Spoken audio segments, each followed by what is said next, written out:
OBC সংরক্ষণেও তোষণের কোপ শাসক দলের। ওবিসি সমীক্ষা নিয়ে রাজ্যকে তোপ দাগলেন বিরোধী দলনেতা শুভেন্দু অধিকারী। শীঘ্রই বৃহত্তর আন্দোলনে নামার হুঁশিয়ারি শুভেন্দুর। সরকারের তোষণের ফল ভুগতে হচ্ছে রাজ্যের পিছিয়ে পড়া হিন্দু জনজাতি মানুষকে, যা ঘিরে তুঙ্গে উঠেছে চর্চা। তুষ্টিকরণের রাজনীতি করে বেশ কিছু মুসলিম সম্প্রদায়ের ক্যাটাগরিকে অবৈধভাবে ওবিসিতে অন্তর্ভুক্তিকরণ। সংরক্ষণেও তোষণের রাজনীতি, যার জেরে বঞ্চিত হতে হচ্ছে পিছিয়ে পড়া হিন্দু ও জনজাতি বাঙালিদের। বিজেপির রাজ্য সভাপতি সুকান্ত মজুমদারের পর এবার ওবিসি সংরক্ষণ নিয়ে মুখ্যমন্ত্রীকে তোপ বিরোধী দলনেতা শুভেন্দু অধিকারীরও। মমতা বন্দ্যোপাধ্যায়ের এই অ্যাপিজমেন্ট রাজনীতির ফলে মূল ওবিসিরা মন্ডল কমিশনের দ্বারা যাদেরকে সংবিধানে অন্তর্ভুক্ত করা হয় তারা বঞ্চিত হচ্ছেন, বঞ্চিত করা হয়েছে। সম্প্রতি বিজেপির তরফে অভিযোগ তোলা হয়েছে ওবিসি তালিকাতেও তোষণের পক্ষপাত রাজ্যের। পিছিয়ে পড়া বহু হিন্দু জাতি উপজাতিকে বঞ্চনা করা হয়েছে, উল্টে অন্তর্ভুক্ত করা হচ্ছে সংখ্যালঘু সম্প্রদায়দের। অধিকাংশ সংখ্যালঘুরাই চলে এসেছে সংরক্ষণের আওতায়। ওবিসি বেনিয়মের অভিযোগে হাইকোর্ট বিপুল পরিমাণ সংরক্ষণ বাতিল করেছে। লোকসভা ভোটের প্রচারে এসে এই ইস্যুতে শাসক দলকে তীব্র আক্রমণ করেছিলেন প্রধানমন্ত্রীও। সেই মামলা এখন চলছে সুপ্রিম কোর্টে। এই পরিস্থিতিতে সংরক্ষণ নিয়ে শাসক দলের ভোট ব্যাংকের রাজনীতি রুখতে বৃহত্তর আন্দোলনের হুঁশিয়ারি দিয়েছেন বিরোধী দলনেতা।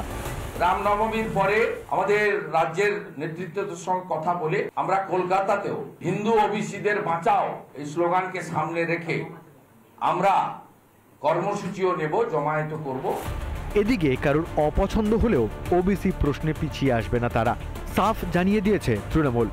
যারা পিছিয়ে পড়া মানুষ সমাজের, তাদের জন্যে আমরা ধর্ম দেখি না। পাশে মমতা বন্দ্যোপাধ্যায়ের সরকার দাঁড়াবে। আপনার কোনটা পছন্দ হলো না হলো তার উপর নির্ভর করে পশ্চিমবঙ্গের পিছিয়ে পড়া লোকজনদের পাশে দাঁড়ানোর সিদ্ধান্ত অদল বদল করবে না মমতা বন্দ্যোপাধ্যায়ের সরকার। ধর্মের ভিত্তিতে সংরক্ষণ সংবিধান সম্মত নয়, তবুও তোষণের জন্য আইনের ফাঁক ফোকর গলে সেটা করারই কি চেষ্টা করে চলেছে শাসক দল? রিপাবলিক বাংলা। দিল্লি জুড়ে পদ্ম ঝড়, ঝড়ে উড়ে গিয়েছে ঝাড়ু আর হাত হাওয়ায় মিলিয়ে গিয়েছে। আর এবার বাংলায় সমস্ত আসনেই ফুটবে পদ্ম। সংসদে দাঁড়িয়ে তৃণমূল কংগ্রেসকে রীতিমতো হুঙ্কার দিলেন অমিত শাহ। सिर्फ बंगाल बचा है दादा, ये चुनाव के बाद वहां पर भी कमल खिलेगा।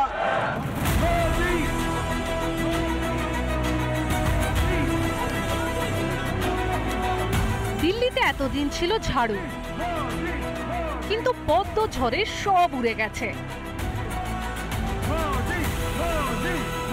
7-0-তে আপ কংগ্রেসের সাফা, আর তাতে বঙ্গ বিজেপি আরো চাঙ্গা। দিল্লির এই দাপট এবার গঙ্গা পারে। বিজেপির নেতা কর্মীদের দাবি, যমুনা পেরিয়ে মোদি হাওয়া বইবে বাংলা জুড়ে।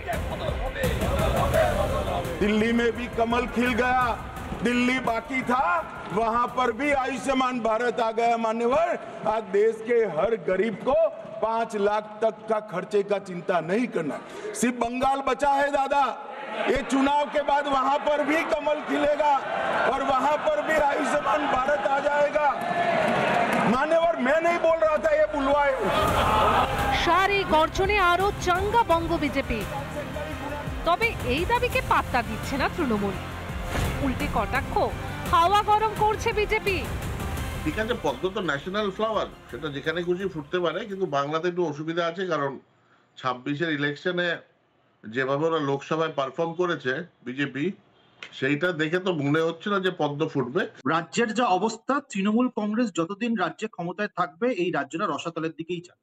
তৃণমূল কংগ্রেসের কোনো সদিচ্ছা নেই বা ক্ষমতা নেই এই রাজ্যকে উন্নতির দিকে নিয়ে যাওয়ার। এলাকারই ভাওতার পর ভাওতা দিয়ে যাচ্ছে। তাই রাজ্যের মানুষ আজকে পরিবর্তন চাইছে এবং একমাত্র বিকল্প হচ্ছে ভারতীয় জনতা পার্টি।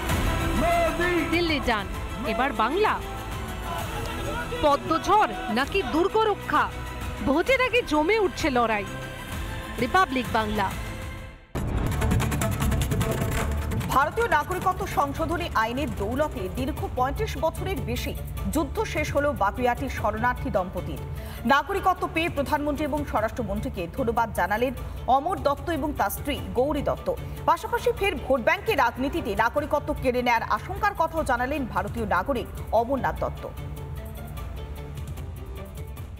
উনি কথা দিয়েছেন, কথা রেখেছেন। দীর্ঘ ৩৫ বছরের সার্টিফিকেট হাতে পাওয়ার পরে মানে ভীষণ আনন্দ পেয়েছি এবং একটু স্বস্তির নিঃশ্বাস ফেলার জন্য একটা জায়গা আছে, মানে খুব ভালো লাগছে।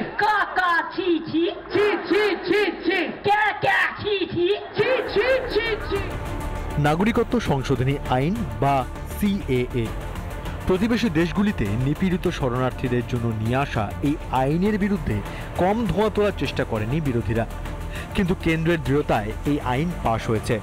আর তারপর থেকেই নিঃশব্দে নাগরিকত্বের ক্ষেত্রে বিপ্লব ঘটিয়েছে সিএএ। সরকারের সিটিজেনশিপ অ্যামেন্ডমেন্ট অ্যাক্টের মাধ্যমে এবার নাগরিকত্ব পেলেন কলকাতার বাসিন্দা। ৩৫ বছর পর অবশেষে মুখে হাসি ফুটলো। এই মুহূর্তে দেখতে পাচ্ছেন অমর দত্ত এবং গৌরী দত্ত, এনারা বাগুইআটিতে থাকেন। গত কয়েক দশক ধরে লড়াই চালিয়েছিলেন, অবশেষে তারা স্বস্তি তাদের কাছে। অমরনাথ দত্ত ও গৌরী দত্তের মতো যারা পরিচয়হীন হয়ে থেকেছেন এতগুলো বছর, পড়ে পাওয়া ১৪ আনার মতো বিভিন্ন রাজনৈতিক দল যাদের শুধু বঞ্চনাই করেছে, তারাও আজ সিএএ এর দৌলতে মাথা উঁচু করে বলতে পারছেন আমরা ভারতীয়।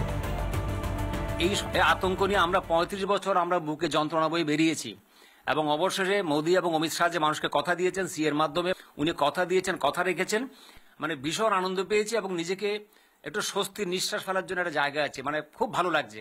খুবই ভালো লাগছে। এতদিন তো ভয়ে ভয়ে থাকতাম, এখন বুক ফুলিয়ে আমরা চলতে পারবো ইন্ডিয়ান সিটিজেন হিসেবে। সিএএ নাগরিকত্ব কারার আইন নয়, নাগরিকত্ব দেওয়ার আইন। এই সহজ শব্দটাকেও রাজনীতির প্রয়োজনে বিকৃত করা হয়েছে, যদিও যারা সিএএ দ্বারা উপকৃত হচ্ছেন তারা ভালো করেই জানেন সত্যিটা কি। লোক, প্রেসের লোক, আপনারা বারাসাত অফিসে চলে যান, দেখবেন সেখানে কত ডজন ডজন লোক ডেলি সিএর ইন্টারভিউ দিচ্ছে, অ্যাপিয়ার হচ্ছে, সেখানে তাদের ভেরিফিকেশন হচ্ছে। মানুষ তার ভয়টা কাটাতে পেরেছে। আশা করি আজকের পরে মানুষের আরো ভয়টা কাটবে। ভিটেমাটি ছেড়ে পালিয়ে আসতে বাধ্য হয়েছেন যারা, ভোট ব্যাংকের অঙ্কে ফের আশঙ্কার কালো মেঘ তাদের মাথায়। উদ্বাস্তুদের ষড়যন্ত্রে পা না দেওয়ার পরামর্শ দিচ্ছেন অমরনাথ দত্ত। আমরা খবর পাচ্ছি দমদম, বারাসাত বিভিন্ন এলাকায়, বিস্তীর্ণ এলাকায় টিএমসির কিছু আশা কর্মী বা বিভিন্ন কর্মীকে দিয়ে বিভিন্ন জায়গায় লোকের কাছে যাচ্ছে, তাদের ভোটার কার্ড চেয়ে নিচ্ছে, আধার কার্ড চেয়ে নিচ্ছে এবং তারা একটা গভীর ষড়যন্ত্র লিপ্ত যে বাংলাদেশের ভোটারের নাম যেন ভোটার কার্ড থেকে নামটা বাদ যায়। উচ্ছেদ, উদ্বাস্তু, শরণার্থী শব্দগুলো ছোট হলেও তার ভার অনেক। ৪৭, ৭১ পেরিয়ে ২০২৫-ও এই শব্দগুলোর ভয়াবহতা একই রকম রয়ে গিয়েছে। কিন্তু যখন কোনো আইন অন্ধকার রাস্তার শেষে আলোর দিশা দেখায়, তখন তাদের আবারও পিছনে টানতে চায় রাজনীতি। ধর্মনিরপেক্ষতার সুফল কি অত্যাচারিত হিন্দু, বৌদ্ধ, জৈন, খ্রিস্টান, পার্সিদের জন্য নয়? অনুপম পাত্রের রিপোর্ট, রিপাবলিক বাংলা। নানা ধরনের কন্টেন্ট দেখার জন্য লাইক করুন, শেয়ার করুন আমাদের ফেসবুক পেজ, সাবস্ক্রাইব করুন আমাদের ইউটিউব চ্যানেল। পাশাপাশি অন্যান্য ব্রেকিং নিউজের জন্য অবশ্যই চোখ রাখুন রিপাবলিক বাংলায়।